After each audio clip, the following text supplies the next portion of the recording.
Bom, boa noite a todos. Sejam todos bem-vindos a mais uma Academia de Vencedores. Estamos aqui hoje reunidos pela graça de Deus, para ouvirmos essa maravilhosa palavra de hoje, que está lá em Marcos 11, do verso 11 ao 14. Amém? Quem tiver aí com suas Bíblias que quiserem abrir, fiquem à vontade, mas nós faremos a leitura aqui e eu peço aos irmãos que acompanhem na leitura. Marcos, Evangelho de Marcos, capítulo 11, do verso 11 ao 14, que diz assim: E Jesus entrou em Jerusalém, no templo, e tendo visto tudo em redor, como se fosse já tarde, saiu para Betânia com os 12. E no dia seguinte, quando saíram de Betânia, teve fome. E vendo de longe uma figueira que tinha folhas, foi ver se nela acharia alguma coisa. E chegando a ela, não achou senão folhas, porque não era tempo de figos. E Jesus, falando, disse-lhe: Nunca mais coma alguém fruto de ti, para sempre.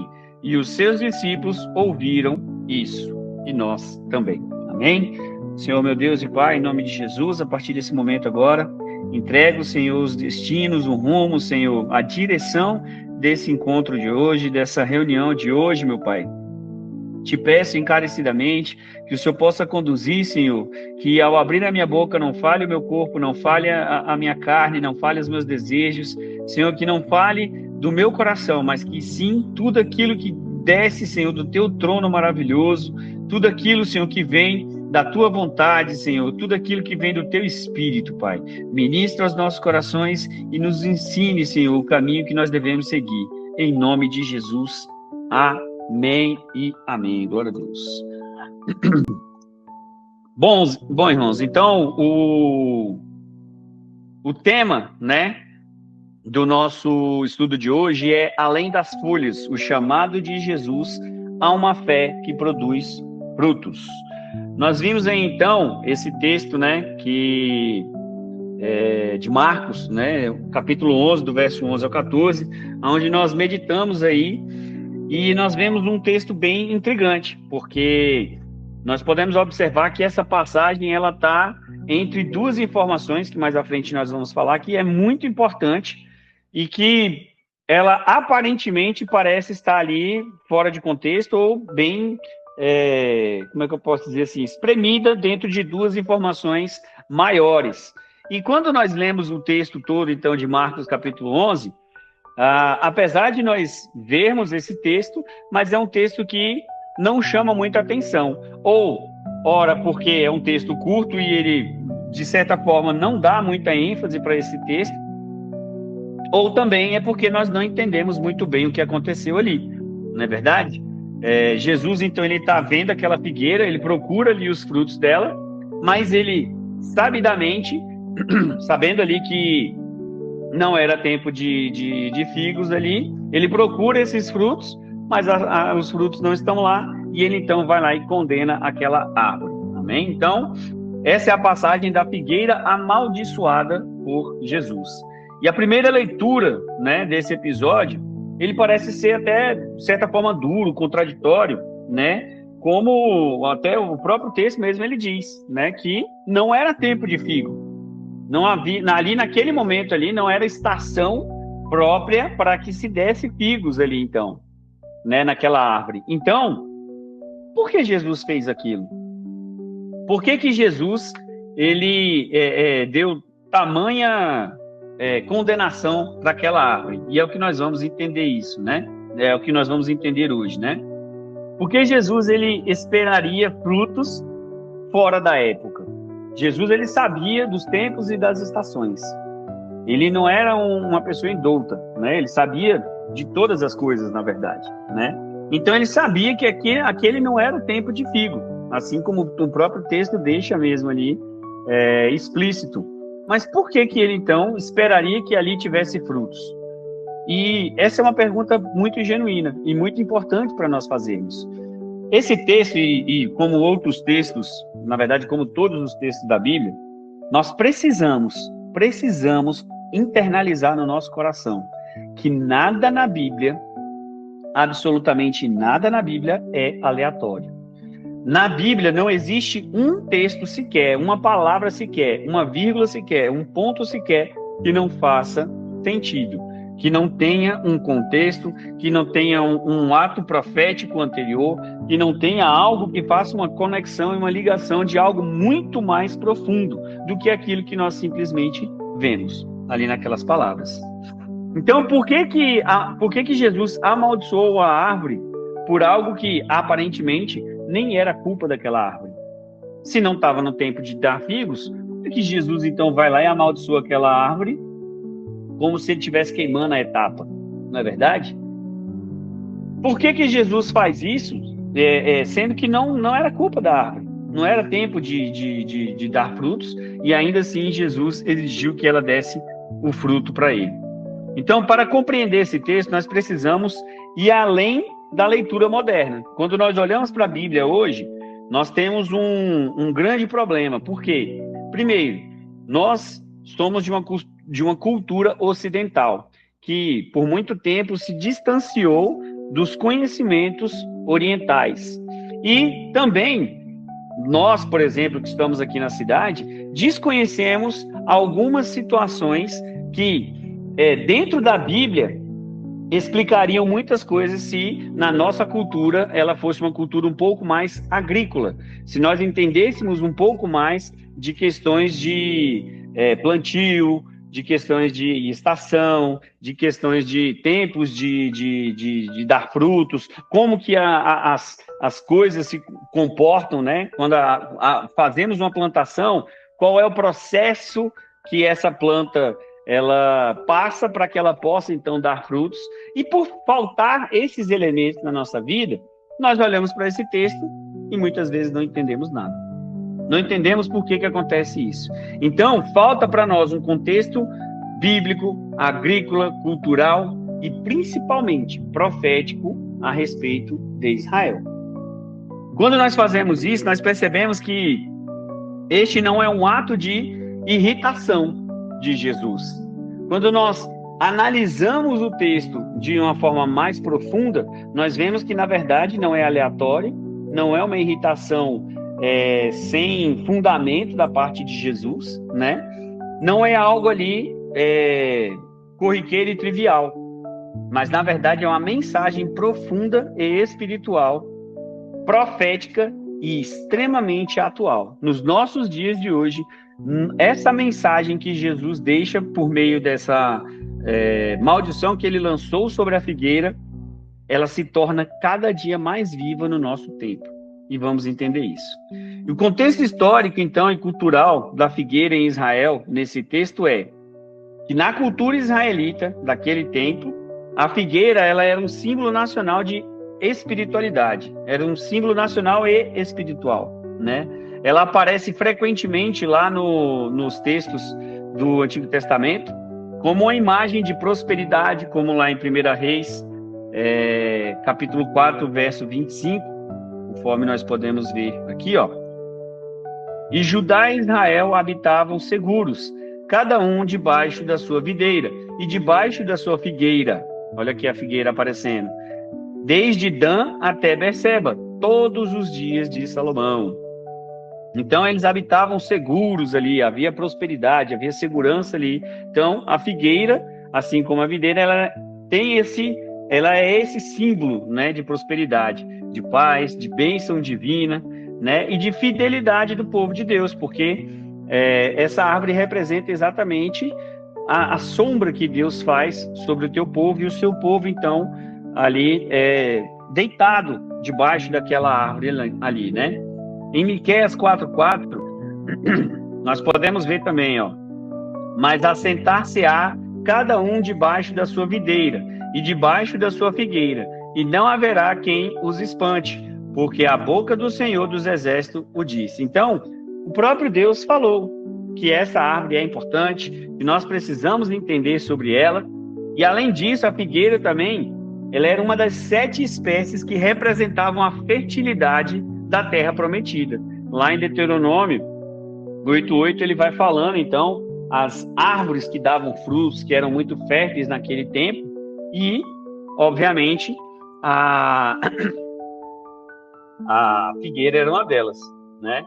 Aqui está dizendo assim, ó, porque o Senhor teu Deus te põe numa boa terra, terra de ribeiros de águas, de fontes e de mananciais, que saem dos vales e das montanhas, terra de trigo e cevada, e de vides e figueiras, e romeiras, terra de oliveiras, de azeite e de mel, terra em que comerás o pão sem escassez, e nada te faltará nela, terra cujas pedras são ferro, e de cujos montes tu cavarás o cobre. Então nós vemos aqui que a terra, ela tinha aqui essas árvores, né, como símbolo, obviamente ali de prosperidade, né? Tudo isso que nós falamos aqui de bênção, fidelidade, né? E essa fertilidade que a terra ali trazia, justamente era representada pelos frutos que essas árvores davam. E aí, então, nós precisamos entender agora o contexto agrícola.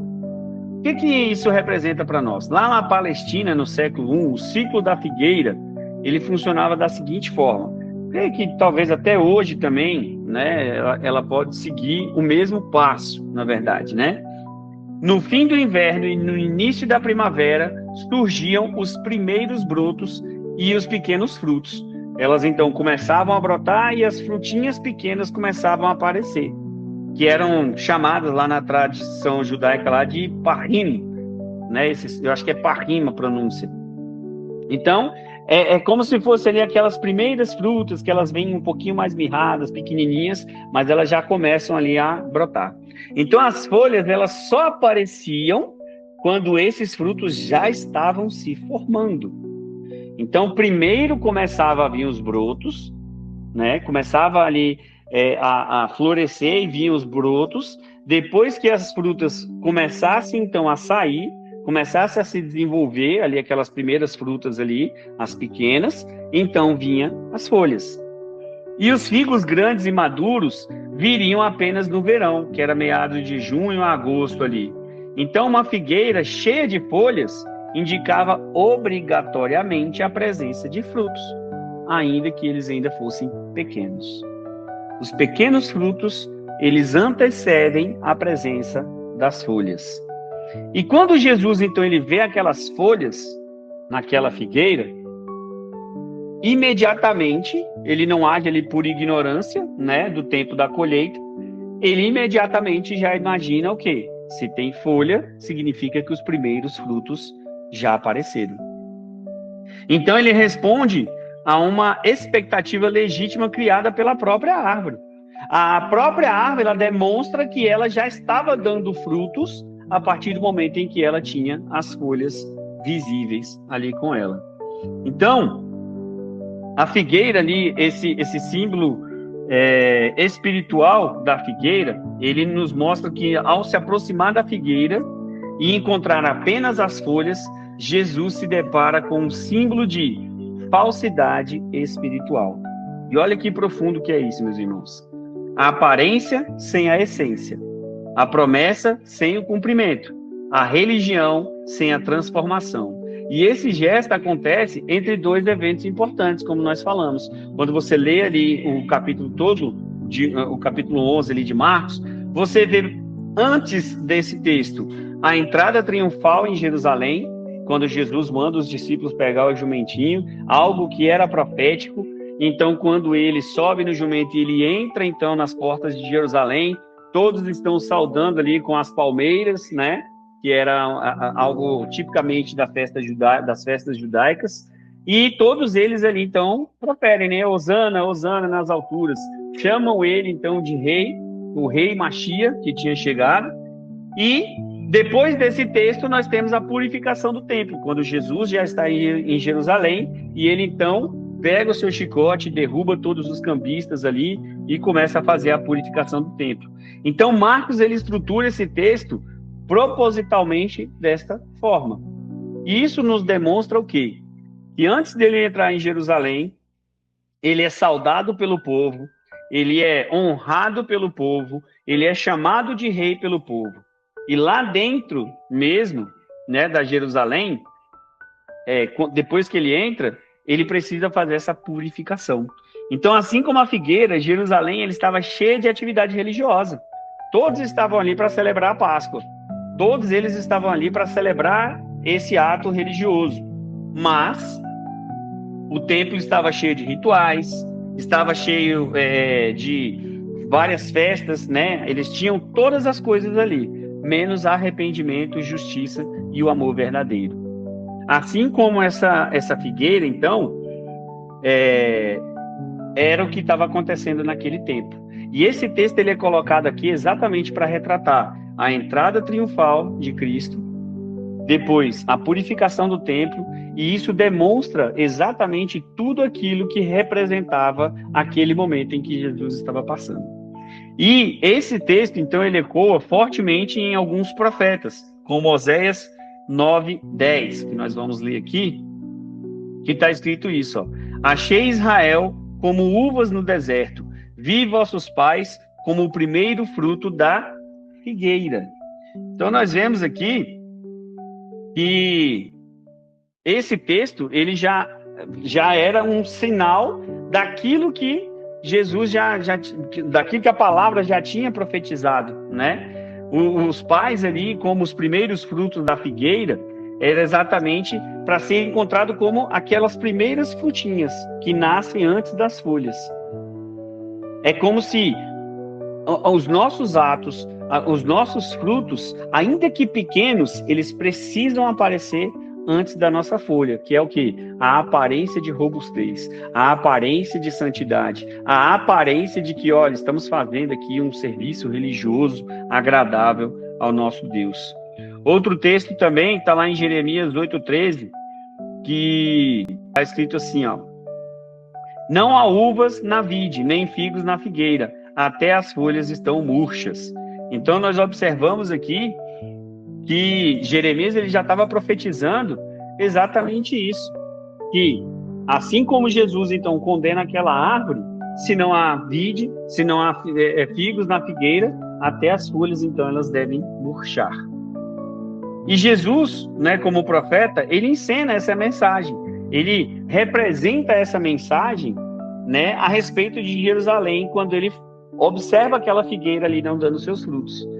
Deus ele não se satisfaz com folhas religiosas, ele procura os primeiros frutos, os frutos pequeninos, os pequenos atos de bondade, os pequenos atos de santidade que o povo de Deus deve apresentar antes que as suas folhas possam aparecer. E qual que é a advertência de Jesus para nós hoje? É a responsabilidade espiritual. Precisamos agir com responsabilidade. Nós temos responsabilidade sobre a nossa vida espiritual, sobre a nossa conduta pessoal, sobre tudo aquilo que nós fazemos. A figueira, ela não é apenas uma lição sobre o Israel do passado, sobre a Judá do passado. Ela é, na verdade, um espelho para cada discípulo. Um espelho para mim, um espelho para vocês, um espelho para todos aqueles que seguem a Cristo. Mateus 7:16-20 vai dizer o seguinte: por seus frutos os conhecereis. Porventura, colhem-se uvas dos espinheiros ou figo dos abrolhos? Assim, toda árvore boa produz bons frutos, e toda árvore má produz maus frutos. Não pode a árvore boa dar maus frutos, nem a árvore má dar frutos bons. Toda árvore que não dá bom fruto, corta-se e lança-se no fogo. Portanto, pelos seus frutos os conhecereis. E, ao falar isso, nós imediatamente temos que conectar esse texto também com a parábola da figueira estéril. Jesus, lá na frente, também no livro agora de Lucas, capítulo 13, do 6 ao 9, ele vai dizer o seguinte, ó: e dizia esta parábola: um certo homem tinha uma figueira plantada na sua vinha, e foi procurar nela fruto. Não o achando, disse ao vinheteiro: eis que há 3 anos venho procurar fruto nessa figueira, e não a acho. Corte-a, porque ocupa ainda a terra inutilmente. E respondendo ele, disse-lhe: Senhor, deixa este ano, até que eu a escave em redor e a esterque. E se der fruto, ficará, e se não der, depois a mandarás cortar. Então, nós vemos aqui que essa parábola da figueira, ela representa exatamente o ministério de Jesus. Jesus, ele passou por 3 anos procurando os frutos da figueira e não a encontrou. E então ele pede para que o vinheteiro, aquele que virá vindimar, né, toda a fazer a colheita mesmo ali do povo de Deus, ele fala, corta, porque há tanto tempo já está aqui e não dá nenhum fruto, não se encontra fruto nelas, né? Ela está aqui já ocupando a terra inutilmente. E isso aqui é extremamente importante nós entendermos. Quando uma árvore, ela não dá fruto na sua estação própria, quando ela apresenta suas folhas, mas os seus frutos ela nega, isso significa que ela está ali ocupando a terra inutilmente.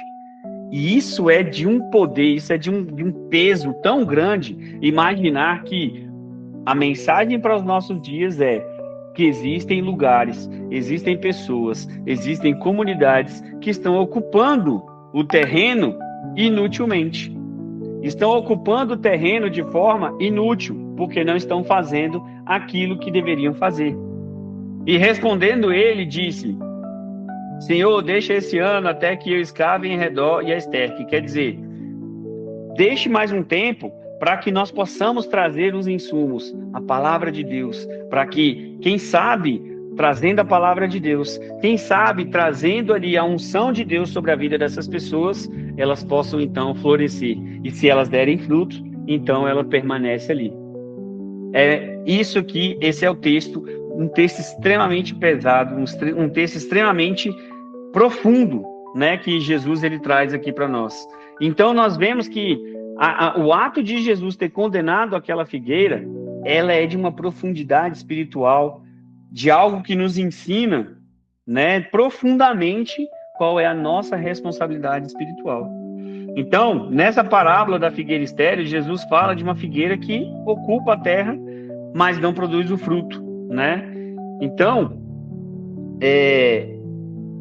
ela chega a esse momento de esterilidade e ela não pode continuar ali.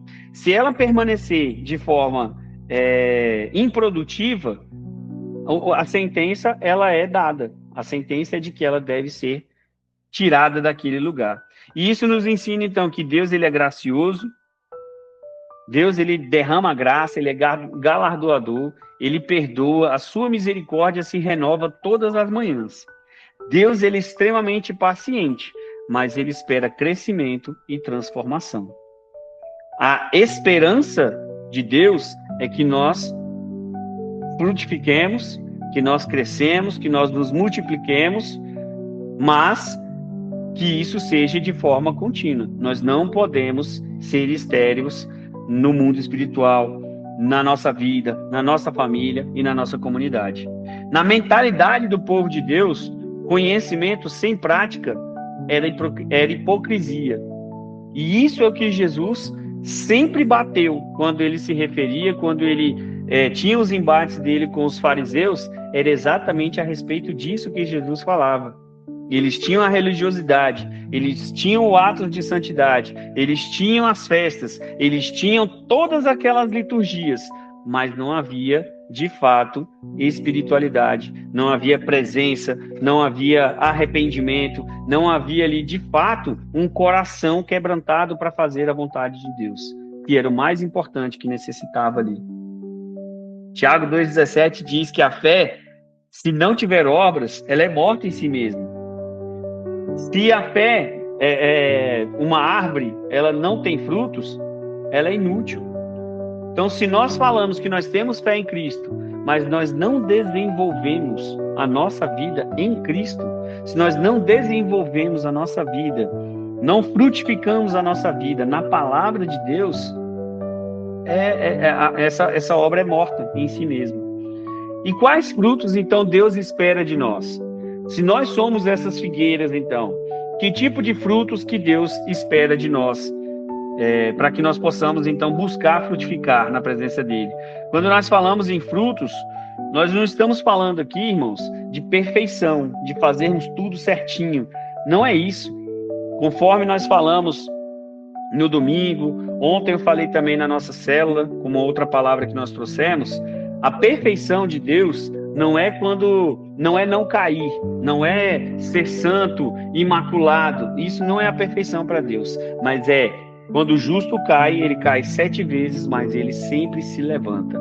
É aquele ato contínuo de automelhoração, de autocorreção, de estar sempre se melhorando, de estar sempre buscando ser a melhor versão de você mesmo. Isso é perfeição para Deus. Quando você se arrepende ali dos seus pecados, aí você cai, mas você se levanta e você muda, e aí você pode eventualmente cair novamente, mas você permanece na busca, você não desiste, você está sempre buscando a presença de Deus. Lá em Gálatas 5, 22, 23, eu não trouxe aqui, mas eu vou ler para vocês. Mas o fruto do Espírito e aí aqui são os frutos que nós devemos trazer, né? É amor, alegria, paz, longanimidade, benignidade, bondade, fidelidade, mansidão e, principalmente, domínio próprio. Então, esses são os frutos que aparecem com o tempo. Na sua estação própria, ele vai aparecer. Então, ele é resultado de comunhão com Deus. Quanto mais nós caminhamos com Deus, quanto mais nós caminhamos na palavra de Deus, mais esses frutos, esses pequenos frutos, esses pequenos atos vão acontecendo, vão aparecendo para nós. E esses frutos se expressam nos relacionamentos diários. É todo dia eu frutifico um pouquinho mais, aparece mais um frutozinho, aparece mais um broto e começa a frutificar as primeiras obras. E aí, a partir daí, então, essa árvore começa a crescer e aí, então, é que vem as suas folhas e as suas frutas crescem e amadurecem. Então, Jesus, ele deixa isso ainda mais claro lá em João 15, 5-8. Ele diz: eu sou a videira, vós as varas. Quem está em mim e eu nele, esse dá muito fruto, porque sem mim nada podeis fazer. Se alguém não estiver em mim, será lançado fora, como a vara, e secará. E os colhem e lançam no fogo, e ardem. Se vós estiveres em mim, e as minhas palavras estiverem em vós, pedireis tudo o que quiserdes, e vos será feito. Nisto é glorificado meu Pai, que deis muitos frutos, e assim sereis meus discípulos. Então, as folhas, elas falam de aparência externa. Uma árvore frondosa, né, toda folheada, é extremamente bonito, mas ela fala de uma aparência exterior. Agora, o fruto, elas falam de uma vida interior, transformada. O fruto é que, de fato, mostra que essa árvore ela é saudável. O fruto mostra que essa árvore, na verdade, ela veio e está agindo conforme aquilo para o que ela nasceu. Ela está fazendo aquilo que ela nasceu para fazer. E quando ela não dá esses frutos, então, ela está corrompendo exatamente para aquilo que ela nasceu. E qual que é a conclusão para que nós possamos aplicar, então, isso na nossa vida? A figueira, ela nos faz uma pergunta que nós não podemos ignorar de jeito nenhum. E, na verdade, é uma pergunta que nós devemos nos fazer todos os dias. A nossa fé, ela tem sido apenas aparência ou ela tem produzido frutos reais? Será que eu estou frutificando, eu estou buscando os primeiros frutos, eu estou buscando os meus brotos da forma mais adequada? A cada tempo, eu estou crescendo e florescendo cada dia mais para que eu possa, então, apresentar esses meus frutos para Deus? Porque nós podemos cantar, ouvir a palavra aqui, concordar com tudo que está acontecendo e ainda assim viver uma vida estéril se não houver uma transformação prática, não sermos apenas ouvintes, mas sim praticantes da palavra de Deus. Então, ainda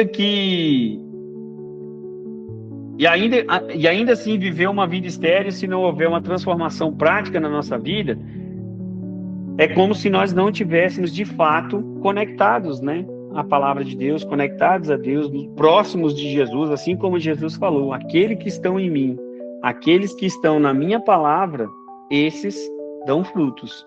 Agora, aqueles que não estão, não dão os frutos. Irmãos, Quando nós falamos isso, não é para que eu fale, então eu não estou dando fruto, eu vou sair. Não, isso é um alerta. Jesus, ele não fez aquilo para que as pessoas se afastassem da palavra, mas na verdade é para que elas acordassem e entendessem que desde os tempos dos profetas já era profetizado que haveriam essas árvores secas, que haveriam essas árvores que não dariam frutos e as suas folhas seriam murchas. E Jesus, ele está só demonstrando exatamente o que aquela geração estava fazendo, que aquela geração estava cumprindo. E sabendo disso, nós não podemos deixar que a nossa geração cumpra essa profecia também. Uma das coisas mais impactantes que eu entendi e que eu aprendi a respeito da palavra de Deus é que Deus, ele não faz uma profecia para que ela se cumpra. Deus, ele nem se agrada quando a profecia se cumpre. Aí você fala, não, John, tá falando besteira. Vamos ao exemplo de Jonas. Ele queria que Nínive fosse destruída? Essa era a vontade de Jonas. Jonas não queria pregar para Nínive porque sabia que Deus, se ele se arrependesse, Deus não traria juízo ali para a Síria, para o Império Assírio. E sabendo disso, ele fez de tudo para não ir lá e pregar. Mas Deus é misericordioso, levou Jonas a si mesmo, ele pregou para Nínive, ela se arrependeu e Deus fez aquele império florescer. Embora depois esse império veio e dominou ali a casa de Israel e dispersou toda a casa de Israel pelos 4 cantos da terra, que era algo profético também, que deveria acontecer daquela forma. Mas nós sabemos que Deus, ele faz profecias não para que ela se cumpra, mas que a gente se arrependa, para que a gente mude o curso da nossa vida e saia daquele juízo que é trago ali, que vem ali por meio daquela profecia.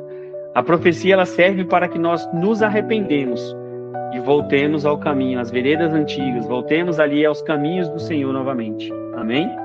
Então, a intenção dessa palavra, a intenção de Jesus ao fazer isso, é que o Espírito Santo nos conduza a uma fé viva, a um arrependimento sincero, a uma vida que glorifique a Deus no nosso cotidiano. Que todos os dias Deus possa ver os primeiros frutos acontecendo, os primeiros frutos aparecendo, as primeiras obras ali sendo frutificadas na nossa vida. Então, que quando Jesus se aproximar de nós, que ele não encontre só as nossas folhas, mas que ele encontre os nossos frutos primeiro. Que ele venha e ele possa se saciar, que a palavra diz que Jesus teve fome. Então que ele venha e se sacie completamente com os nossos primeiros frutos. Que nós possamos apresentar os nossos primeiros frutos para Cristo, quando ele vier e se aproximar de nós. Amém? Então, que nós oremos todos os dias para que a nossa vida produza frutos que honrem a Deus e que abençoe também as outras pessoas. Porque os frutos que uma árvore dá, ela não é para si própria. Os frutos que a árvore dá, ela é exatamente para as outras pessoas. Quando nós frutificamos, isso significa que nós estamos nos capacitando para abençoar outras pessoas. E é por isso que é tão importante que nós estejamos imbuídos de dar frutos. É por isso que é tão importante que nós estejamos totalmente envolvidos, de fato ardendo no nosso coração essa vontade de frutificar, de crescer, de multiplicar. Por quê? Porque uma árvore que dá frutos, ela abençoa aqueles que estão ao seu redor. Aqueles que vêm, se assentam à sua sombra, e você pode então dar o seu fruto, pode dar a sua sombra, e as pessoas possam descansar debaixo das suas folhas, debaixo dos seus frutos, das suas galhas ali. Amém?